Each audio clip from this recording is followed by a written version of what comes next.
नमस्कार प्रेक्षकांनो, स्टार प्रवाहावरील तू ही रे माझा मितवा या मालिकेच्या पुढील भागात आपण पाहणार आहोत की ईश्वरीच्या वडिलांचा अपघात झाल्याचे समजल्यावर अर्णव तात्काळ हॉस्पिटलकडे निघतो.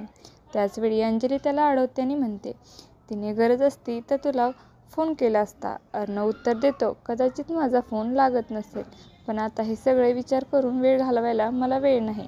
इतक्यात राकेश तिथे येतो आणि दोघांचे बोलणे ऐकतो. मनात विचार करतो की अर्णवला हॉस्पिटलमध्ये जायला कोणत्याही परिस्थितीत थांबवायला हवं. तो लगेच आजीकडे जाऊन अर्णवविरुद्ध बोलतो, मी कोर्टात रोज अशा केसेस पाहतो.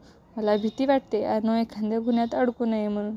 दुसरीकडे हॉस्पिटलमध्ये ईश्वरीची आई चिंतेत असते. ऑपरेशनसाठी लागणाऱ्या पैशाचे काय करायचे यावर चर्चा होते. ईश्वरीसुद्धा हतबल होते. या दरम्यान अर्णव घरात सर्वांना सांगतो की तो ईश्वरीच्या वडिलांना पाहायला हॉस्पिटलला जाणार आहे.